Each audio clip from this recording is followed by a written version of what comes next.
please, folks, I beg of you, if you even attend any kind of church at all, I don't care what it is, please give my DVD to the pastors of your church. I beg of you. Now, we have put this in a beautiful folder. This is not like I used to do. Dorky, I know in the past we've had very dorky DVDs. Then not this time. I said the whole country this has got to be so attractive that everybody will want it. We put all 6 of them into one beautiful folder with a multi-color cover on the back and the front. You've never seen anything so nice. Anybody would want it. Give it to your pastor. I beg of you. He will actually look at this one and want it. Okay, we're going to fire the number out, but here's my question.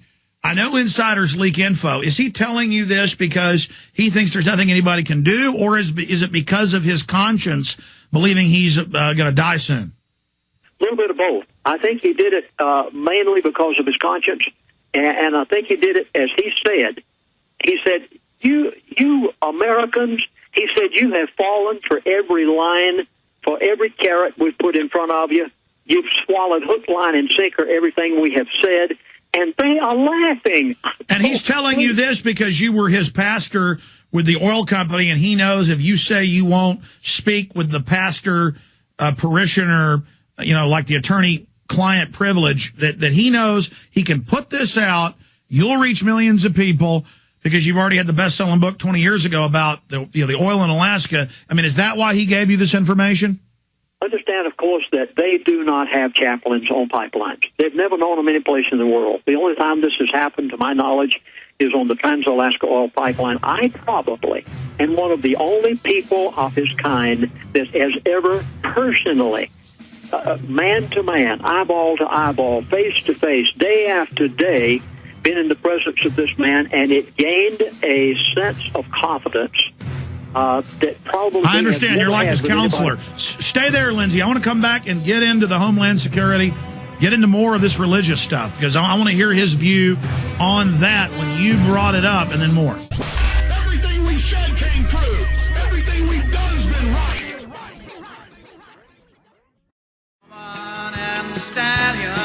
Okay.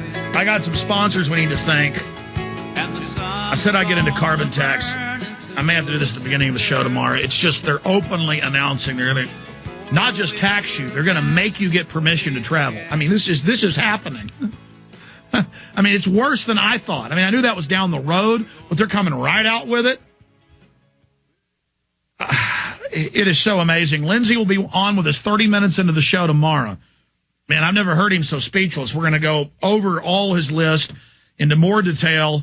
During the break, he was just telling me more about what this guy was telling him about the world government, religion.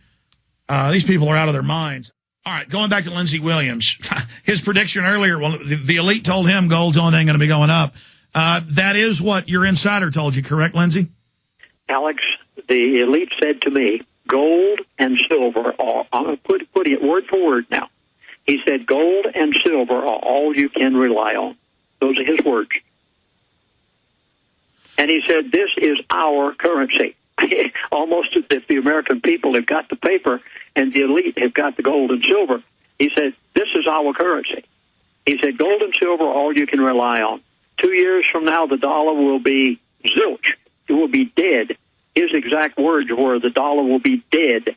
Is there any way to, and by the way, just for, because you've only given your number out once, and we're getting emails and calls asking for that toll-free number.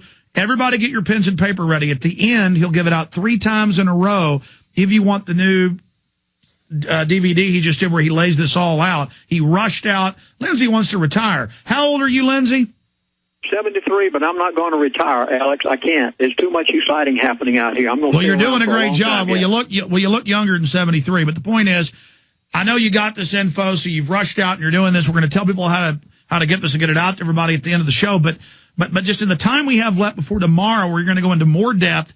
30 minutes into the start of the show, 11:30 Central, 9:30 Pacific, 12:30 Eastern, 10:30 Mountain, if you want to get technical. For everybody out there listening, when you're on with us for an hour and a half tomorrow, we've got 15 minutes left. So finish up with the spiritual issue, because you said he never talked a lot about that with you. He went off down into that. And then Homeland Security, a prelude of what's coming tomorrow. And you also mentioned that they plan to destroy Barack Obama. Obviously, they build him up, they destroy him, or what your inside intel is on that. Well, 2 years ago, let's begin with Mr. Obama. Then I'll go back into the other part also. 2 years ago, he said to me, McCain is our man. That was prior to the election. And I kept making the statement that McCain was going to be elected. Well, that isn't what he said. And I'm learning more and more to stick with his exact words, because these people are very precise in the way they word things. And that's the reason I've read some of his words today, such as the one about gold and silver. He said gold and silver are all you can rely on. Now, he didn't say where it was going. He didn't say $2,000 an ounce, but you read between the lines and you get it for yourself. Now, they said 2 years ago, McCain is our man.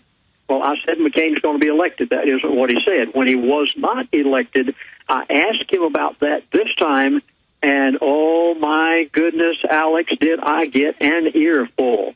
Yes, they did want McCain in, and they expected to get him. But keep in mind, these people are not divine. They don't always get what they want. And Americans, you still have time to rise up in arms. Well, Lindsey, let me stop you, though. There's one elite, but kind of like at a mafia commission meeting, they're all La Cosa Nostra, but they're different families. I know there's a Hegelian dialectic of the Fabian socialist and then a more rabid group. Could you not be talking to one arm of the New World Order? Because also a lot of elites wanted Obama. Well, let's kind of get a pecking order here. You start out with probably no more than a dozen people. And at the very top, you know who they are. George Bush Sr., Daddy Bush. You could not get any more elite of the elite than he and Kissinger. Well, there's probably no more than a dozen people in that elite of the elite. Then down from that, you've got a little bit larger group. And you come out of skull and bones and get down to some other group that may not know quite as much as what they know. Now, the gentleman that I know, he's not too far down the line. I wouldn't say that he's up there with where Kissinger and Bush Sr. are. He's in the second tier. He probably is, if I could guess, because he knows what goes on in the meetings. He knows the meetings like you attended and viewed them from the outside. He knows what goes on in those sort of meetings. So, yeah, he's pretty close down the line.